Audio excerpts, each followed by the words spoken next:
Please welcome Texas Representative Jasmine Crockett.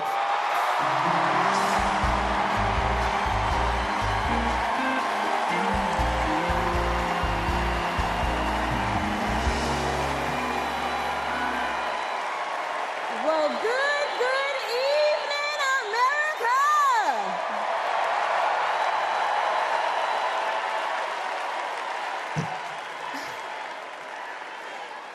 On November 5th, our nation will hire a president, a commander-in-chief, and leader of the free world. So let's compare their resumes, shall we? One candidate worked at McDonald's while she was in college at an HBCU. HU. The other was born with a silver spoon in his mouth and helped his daddy in the family business. Housing discrimination, that is. She became a career prosecutor while he became a career criminal.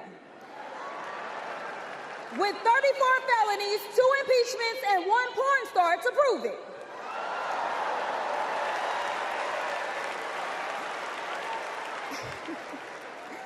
Her entire career as an elected district attorney, attorney general, and senator, she's always worked for one client, the people. Meanwhile, he's a 78-year-old lifelong predator, fraudster, and cheat, known for inciting violent mobs. Listen, y'all, he's only looked out for one person, himself. As women are dying, he is bragging about overturning Roe. And y'all know I come from Texas. And right now in Texas, come on, Texas. But right now in Texas, they want to institute the death penalty. That is a problem. While Kamala Harris is fighting for our reproductive rights to be restored. She is also the leader we need on the global stage. She helped secure the release of Americans wrongfully detained in Russia. At the same time, he cozies up to his role model, Vladimir Putin, and MAGA holds legislation hostage here at home, critical resources to secure the border, military aid to Ukraine, and even the Farm Bill. She's lived the American dream while he's been America's nightmare.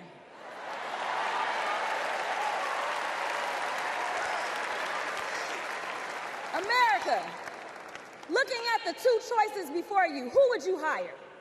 Donald Trump or Kamala Harris?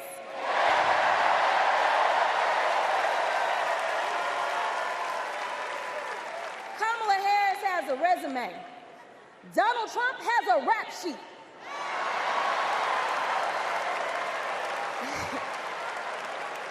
She presides over the Senate while he keeps our national secrets next to his thinking chair.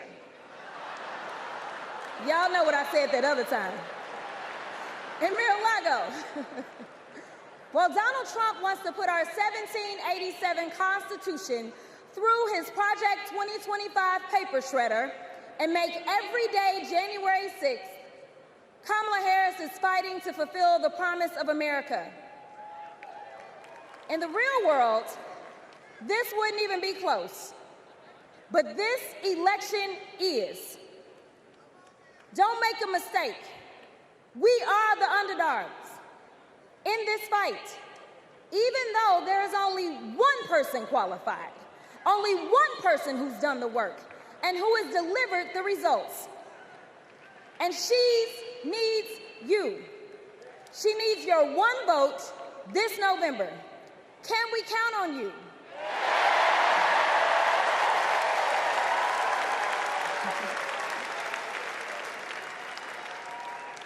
Some of you know a little bit of my history, some of you don't, so let me tell you. I was a public defender.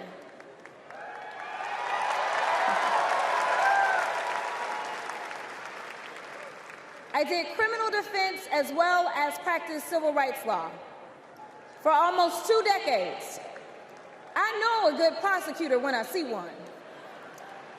Kamala Harris is the kind of prosecutor we long for in the cases like those of Breonna Taylor. Yeah. She was the first attorney general in the nation to order that her officers wear body cams, and she started the Back on Track program to reduce recidivism.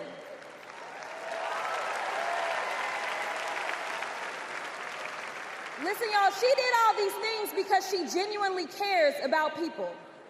She sees each person as just that, a person, not a statistic. She's proven that since the first day she stepped into a courtroom and said what y'all already heard Hillary say, I did not copy off of her speech. I just want y'all to know. She walked into that courtroom and said, Kamala Harris for the people. And she meant that.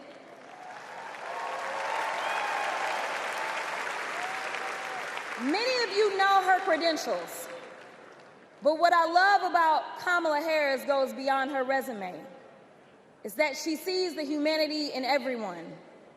She's the only candidate in this race who is capable of empathy. When I first got to Congress, I wasn't sure I made the right decision. The Chaos Caucus couldn't elect a speaker, and the Oversight Committee was unhinged. I was going through all of this when I visited the Vice President's residence for the first time. As I approached Vice President Harris for our official photo, she turned to me and asked, "What's wrong?" Mind you, we'd never met, but she saw right through me.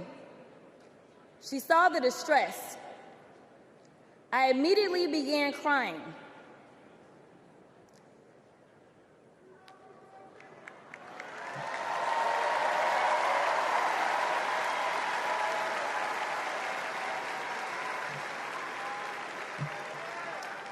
And the most powerful woman in the world wiped my tears and listened.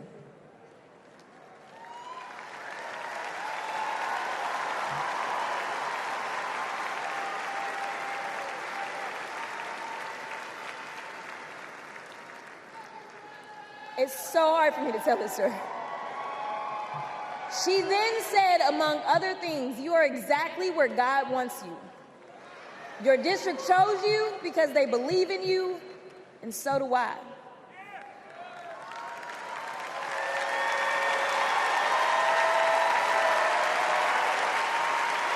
I'm gonna stop. Okay.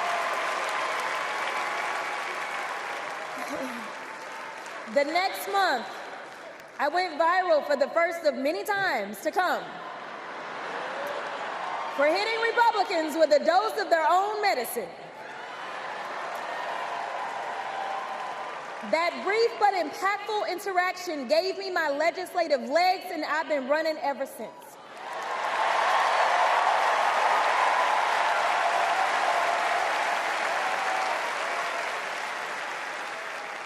The question before us is, will a vindictive, vile villain violate voters' vision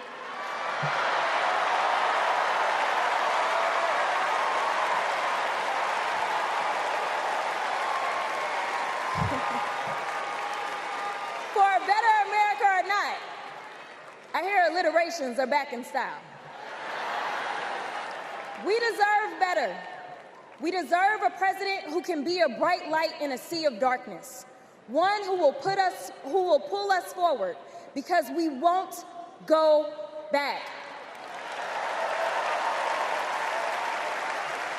Amanda Gorman said it best: "There's always light if only we are brave enough to see it, if only we are brave enough to be it." Kamala Harris showed me that light. And America, when she is our president, together we will shine as that beacon of hope and freedom around the world once more. God bless y'all.